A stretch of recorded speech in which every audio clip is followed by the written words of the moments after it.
Vous êtes sur Midi 1 et soyez les bienvenus dans l'invité de la rédaction.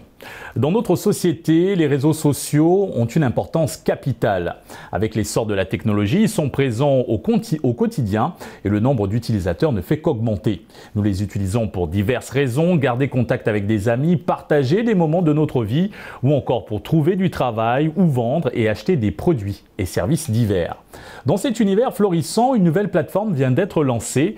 Il s'agit de Nakamu, un réseau social 100% made in Sénégal qui souhaite bien s'imposer au pays de la Teranga et sur la toile internationale. Et pour en parler sur ce plateau, nous recevons Mamadou Sey, fondateur du réseau social Nakamu. Merci d'avoir accepté notre invitation. Merci de m'avoir invité.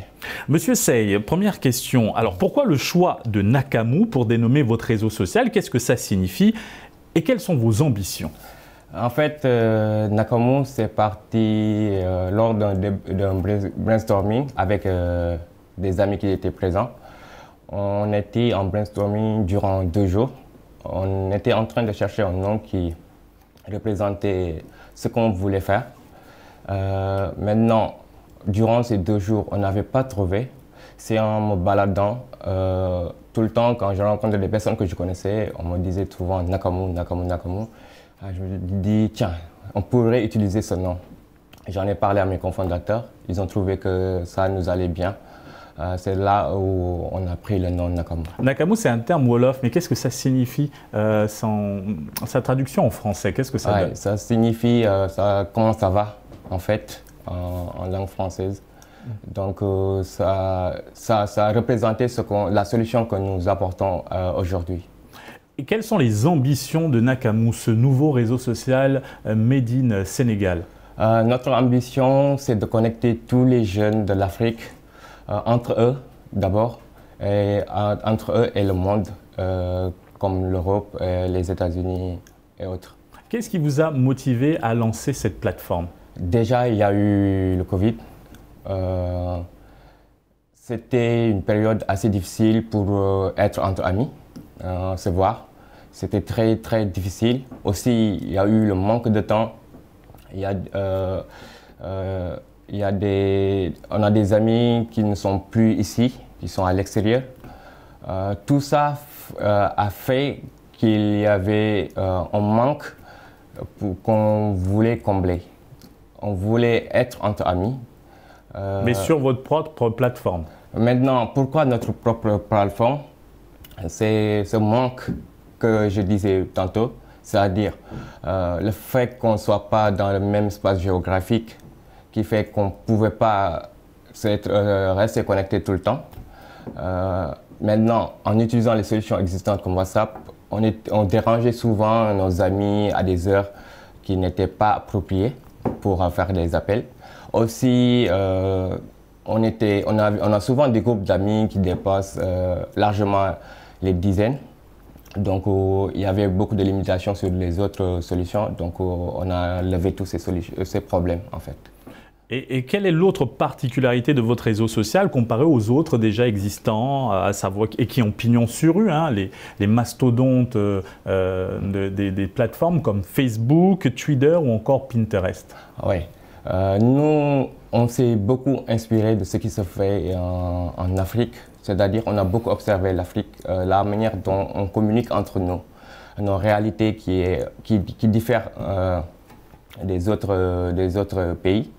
On s'est dit, essayons d'interpoler ce qui se fait ici en Afrique dans notre solution. C'est-à-dire, si je peux prendre un exemple, il y a des endroits qu'on appelle parfois Bambi ou Bandiarlé dans d'autres quartiers, où les jeunes ont l'habitude de se réunir quand ils ont le temps.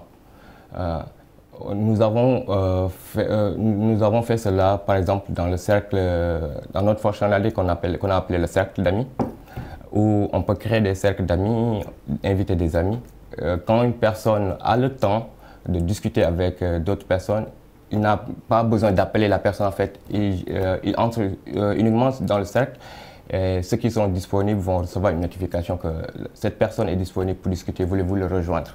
Ça a permis de résoudre beaucoup de problèmes. C'est l'une des nombreuses fonctionnalités qu'on retrouve donc sur la plateforme Nakamu. Exactement. Aujourd'hui, de nombreux utilisateurs à travers le monde s'inquiètent pour la protection de leurs données personnelles sur Internet et de leur utilisation à des fins commerciales par les réseaux sociaux. Quelle est votre approche sur la question? Avez-vous pris des dispositions pour assurer une protection efficace des données personnelles de vos utilisateurs? Ça a toujours été comment dire, la préoccupation numéro 1 chez Nakamu. On s'est toujours posé la question comment on pouvait améliorer la confidentialité. Si j'ai quitté Facebook personnellement, c'était à cause de la confidentialité que je ne trouvais pas à la hauteur de mes attentes. Donc, quand on a essayé de créer une nouvelle solution, toutes nos pensées, c'était de faire en sorte que notre réseau social respecte les règles de confidentialité des personnes. Actuellement, le gouvernement sénégalais élabore un projet de loi pour une meilleure réglementation des médias et des réseaux sociaux afin d'éviter les dérives. En tant qu'acteur de cet écosystème, qu'en pensez-vous? Maintenant, c'est très difficile de résoudre ce genre de problème parce que je pense que c'est déjà au niveau personnel. La personne doit faire son autocritique en utilisant les réseaux sociaux.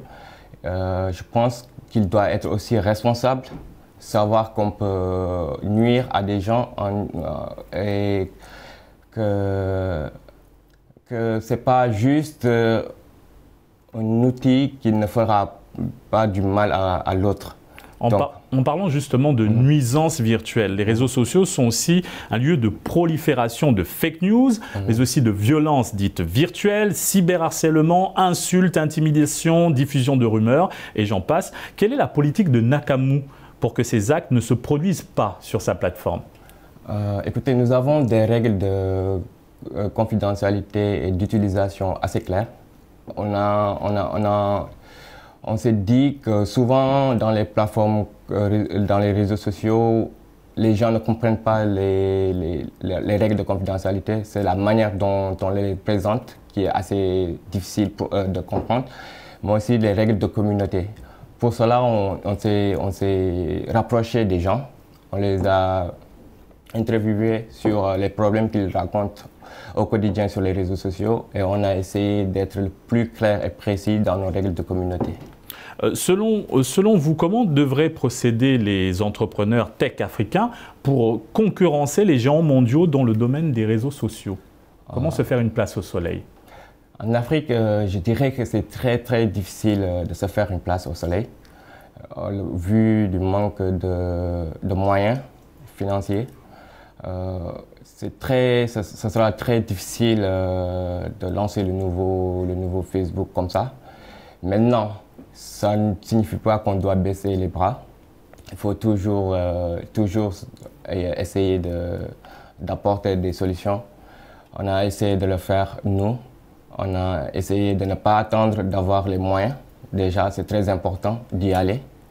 Aussi, ne pas attendre du financement de l'État ou des genres de choses. Y aller par soi, essayer. Mais ça reste toujours très difficile.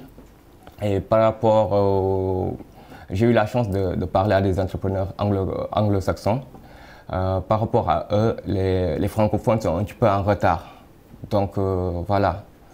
Mais j'espère que ça va changer dans quelques temps. Monsieur Sey, comment analysez-vous l'industrie africaine de solutions digitales? Oui, comme je le disais tout à l'heure, il y a une différence entre les pays anglophones et francophones en Afrique sur la mentalité de l'entrepreneuriat. Déjà, il y a beaucoup d'efforts qu'on doit fournir pour déjà combler le gap entre les pays francophones et les pays anglophones, avant même de penser aux Européens ou aux Américains.